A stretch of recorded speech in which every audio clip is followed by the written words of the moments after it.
right, guys, I am here with Attack on Thailand. How is it going?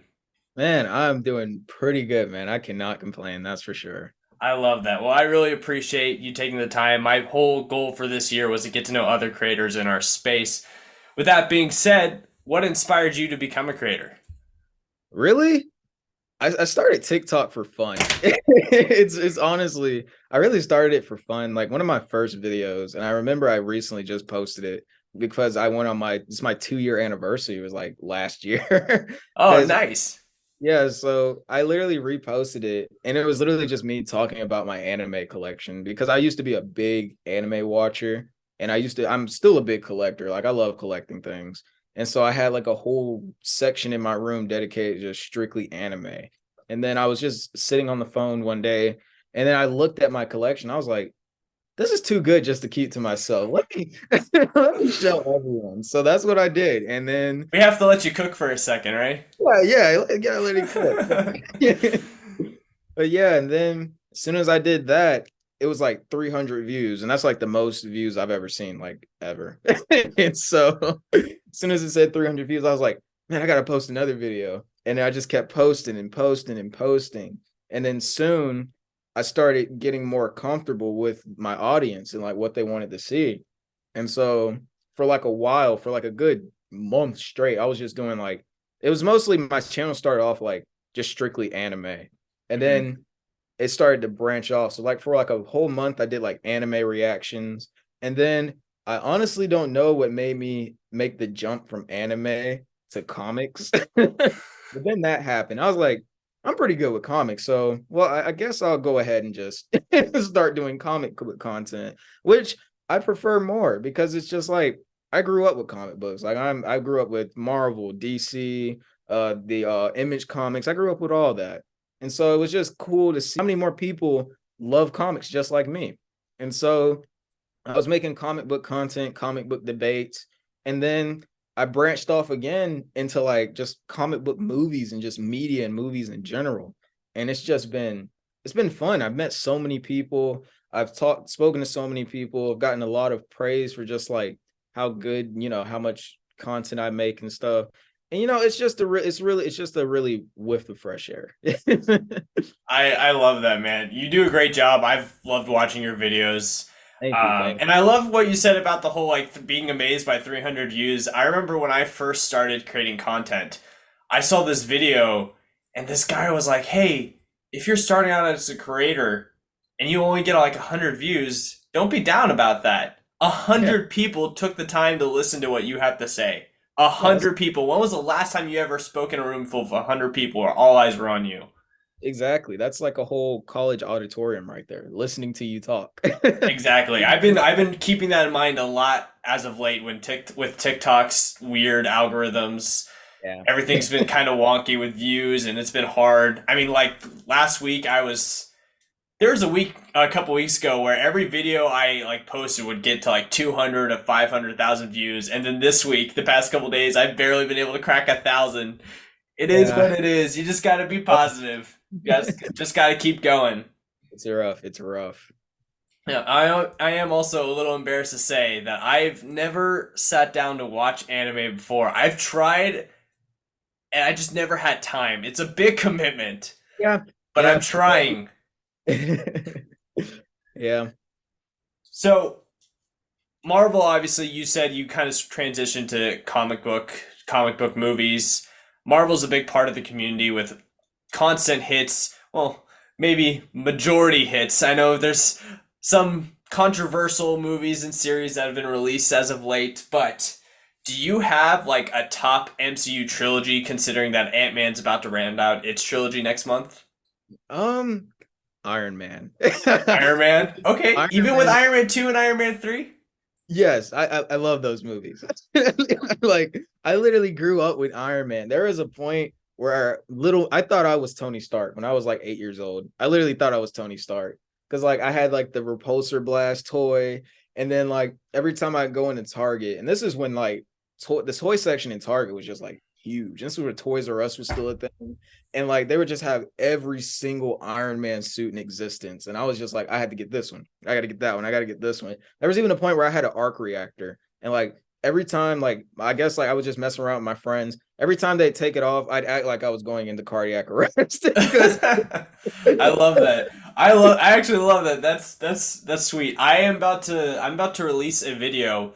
Think probably I'll try to release it after you and I jump off this call, but I was at Hallmark or not Hallmark, Half Price Books.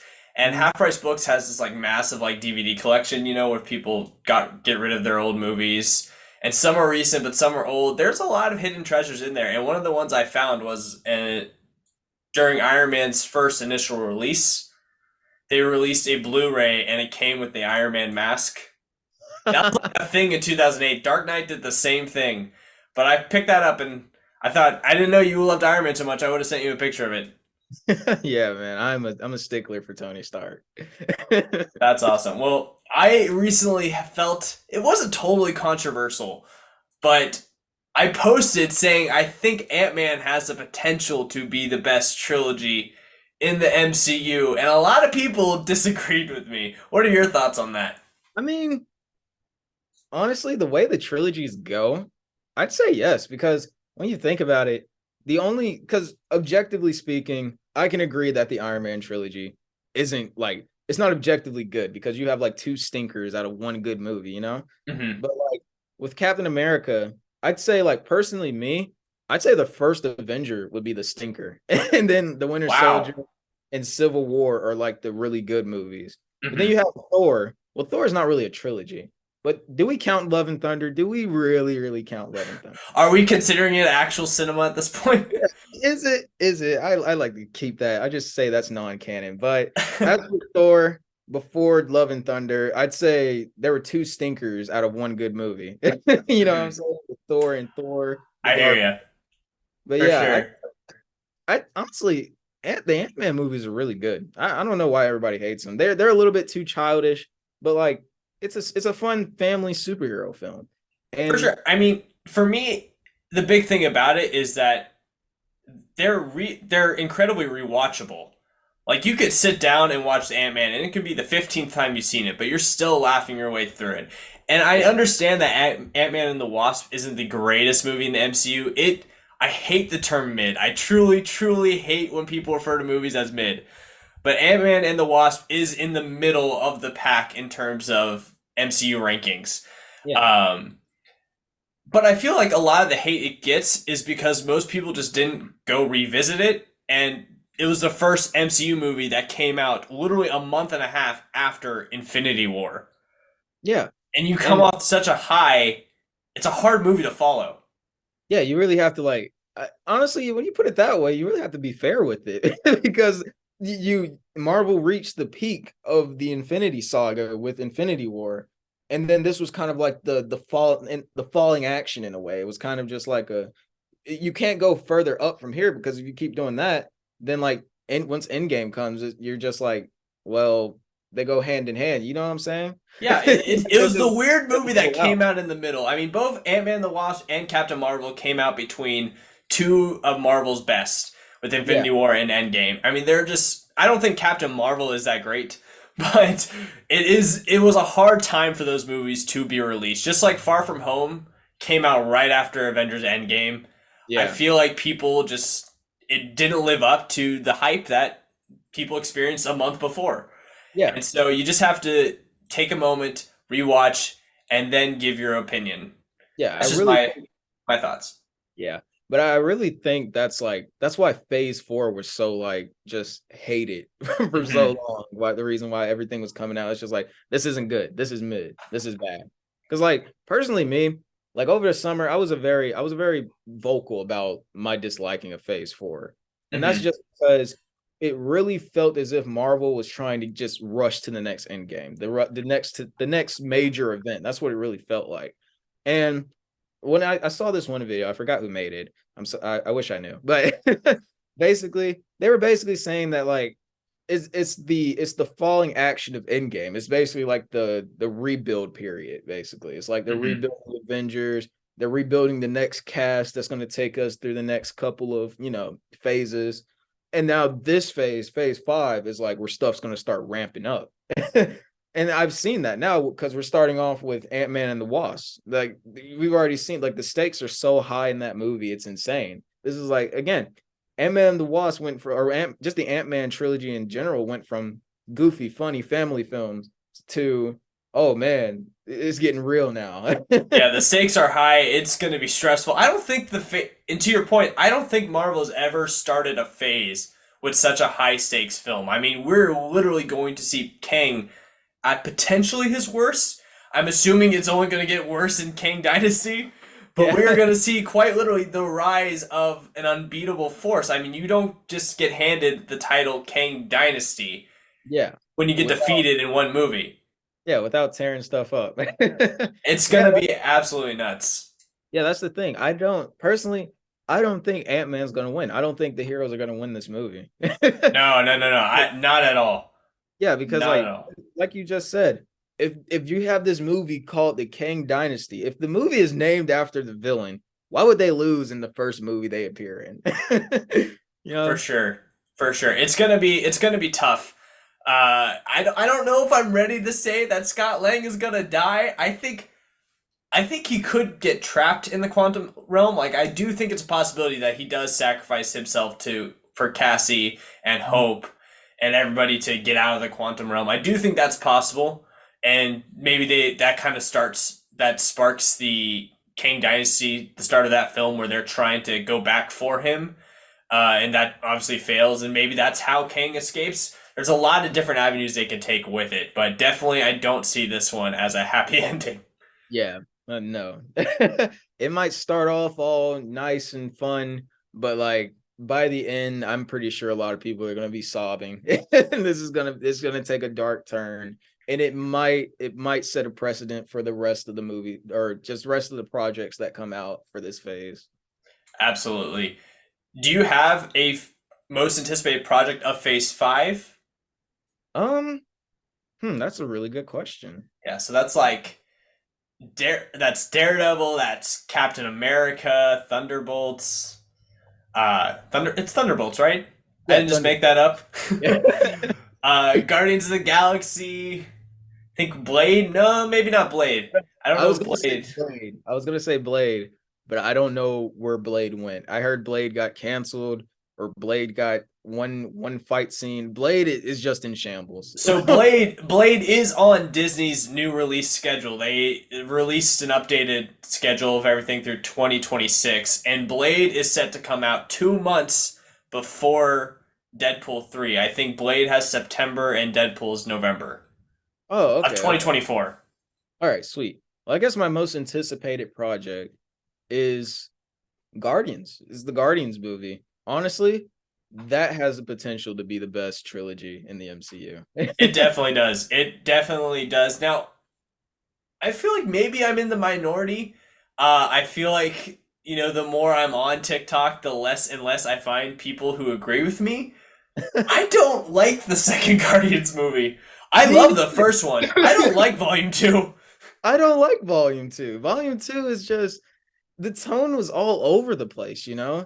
It was like, sure, it got sad, but then seconds later, Drax is cracking a joke, and I'm just like, what emotions am I supposed to be feeling here? I don't like the Yeah, second Guardians movie. it does a little too much. I think it tries too hard to capture what the first movie is.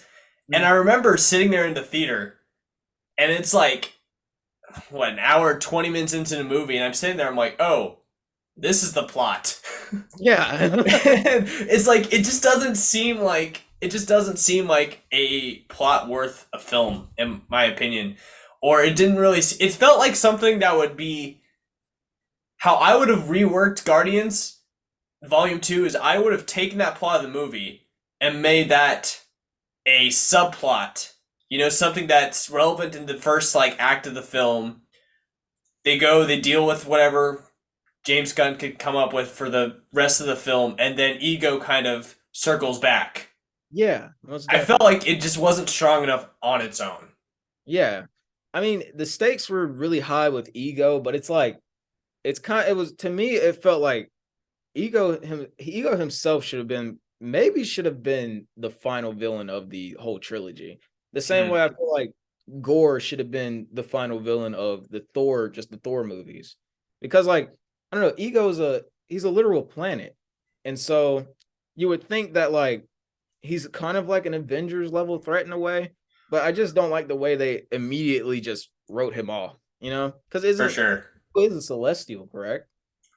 Or Yes. yeah, he's a Yes. Celestial. Yeah, so it's like, wow, this Celestial just gone like that. I'm like, okay, you know what? I was young when the movie came out, and so dumb little kid brain was just like, yeah, it's garbage. So, so That's yeah, awesome. now Yeah, that I just don't see it with volume two. So for me, I can't say it will be the best trilogy. I'm not saying volume three is going to be bad. I think it's going to be freaking spectacular. But it has to be near perfect for me to overlook a whole movie in a trilogy. It's kind of like how I also can't say Iron Man's the best because I don't like Iron Man 2 that much. Iron Man 3 I don't think is as bad as everyone thinks it is, yeah, but Iron it's Man, not like great. I don't call Spider-Man the best MCU trilogy. The best trilogy in the MCU just because I love No Way Home. That's no secret. If you follow me on TikTok, you know how much I love Spider-Man and Spider-Man No Way Home. But I thought Homecoming was okay, and I thought Far From Home was okay as well. They weren't yeah, great. I don't think they were better than Sam Raimi's Spider-Man movies. I don't necessarily think they were better than the Amazing Spider-Man movies. Well, that one could be debated, but they're not. It's not the best in the MCU, despite how great No Way Home is. For me, I think Ant-Man has the best potential. It's hard to consider the Avengers movies. yeah, Um, I mean, I know they're not really a trilogy, but to me, that's kind of the escape route. Captain America is the closest, but Civil War just also kind of feels like a Avenger movie as well. Like it doesn't feel like a yeah. Captain Yeah. America movie, but if I had to pick at the moment, I'm going with Captain America. Really, I could Yeah. see that. Me personally, I just wasn't a fan of the first Avenger. But then you have the Winter Soldier. Winter Soldier is hmm amazing. It's one of my Oh favorite yeah, movies. definitely. I wish they would make like another MCU movie like that, just like more grounded and more have more realism to it. I Like it really think I think with Falcon and the Winter Soldier, they tried going and capturing what worked for Winter Soldier. Um, and I think they didn't necessarily fail. Like I think it was a good series. Um, but it's just kind of hard to judge and compare. And I think Captain America New World could be close to Winter Soldier, but with all what we know with the Hulk elements to it, I don't know yeah. if we're gonna get that realism. Yeah, and again, it's a dude with wings that can fly around. So it's kind of like realism is not really. And I'll take it if they attempt to make real put real or to establish realism within the Captain America the next movie. I'll take it, whatever they do. For sure. Well, is there outside of the MCU, is there a project in 2023 that you are most looking forward to? Transformers Rise of Really? Transformers Rise of the Wow. I absolutely love Transformers. And if you saw on my YouTube, I rewrote Transformers 4 and 5. And everybody was just like, wow, I wish this was the movie instead of that. Because that's just my love for Transformers. I want to see the Autobot. I just want to see my boys win. And it seems everybody is just ready for this movie. They even had an appearance in like a football game, like an NFL game. I'm like, yeah. Like I'm so ready. I'm ready to see the promotion. I'm ready to see the toys. I'm ready to see the Funko Pops. I'm ready to see all that, man. I absolutely love the Transformers movies, even like the Michael Bay ones, the TV shows. I grew up with all that. And to see that they're adding another movie onto it, I'm here for it. That's so cool, man. I love that. I wasn't expecting you to say Transformers. That just made my day. I'm excited for Transformers. I mean, I've been to every Transformers opening night, starting with Michael Bay. I grew up with the shows kind of like you did. I'm pretty sure I watched a bootleg of the original of Michael Bay's first Transformers movie about 100 times before it came out on DVD. Like I was all in Transformers. Obviously, the last two movies were what they were. I didn't Yeah, necessarily think the Shia LaBeouf's trilogy ended that well either. I felt like that movie kind of dragged. What was it, Dark Side of the Moon? Yeah, those. Um, but Revenge of the Fallen, I loved. I love Revenge of the Fallen. What's funny is that a lot of people, because I have a series on YouTube called How to Fix, and that's where I basically did with the Transformers movies, the last two. I basically take really bad movies that have potential to be good and fix them. And then people are like, you should do Revenge of the Fallen next. And I'm like, but I like that movie. Wait. But Revenge of the Fallen is good. Yeah. What's there to fix? There's nothing to fix about that movie. I like it. I loved it. You listen, movies don't have to be perfect, okay? They can be, they can have their errors, but still be great. Revenge of the Fallen, I can always rewatch, always laugh, appreciate the action. It's a good movie. Yeah, like 2 words, man. Forest, the forest scene. That's it. Amen. My goodness. I love it. I love it. Well, for me, like the cliche answer for me is Spider-Verse. I mean, I said not including Marvel. Uh, but Spider-Verse is my top 2023 project. But outside of that, I love Indiana Jones. Indiana Jones is my favorite movies growing up, one of my favorite franchises. I used to watch them over and over and over again with my dad. I remember specifically trying to watch Indiana Jones The Last Crusade for the first time when I was like 10. And every time I would go to Blockbuster, they wouldn't fix it. But you would get The Last Crusade and you open it and it'd be Temple of Doom. It drove me nuts. So it took me forever to see The Last Crusade. But once I finally did, I loved it. And I enjoyed Kingdom of the Crystal Skull. Everyone says it's not that great. Honestly, I haven't rewatched it in a few years, so I can't confirm if it's not that great. I remember enjoying it. My wife has been on the fence of rewatching Indiana Jones, but thankfully with Dials of Destiny coming out, she's finally like, okay, we're gonna rewatch it before June. So I'll have an official statement on Kingdom of the Crystal Skull soon enough. I've never really been big on Indiana Jones. I've always wanted to rewatch it. Actually, Oh, it's time. I recently rode the ride at Disneyland, and like that is it's literally one of the best rides ever. Like my family loved it, and I was like, if Indiana Jones can make rides like this, what am I missing? Because you gotta do it, man. You got to do it. You gotta rewatch it. You may as well. You may as well. Yeah, I gotta check it out. You do. And let me know what you think. Thank you so much for hopping on. Attack on Thailand is on YouTube and TikTok. Be sure to check him out. Thank you guys so much for watching. I'll see you guys next time.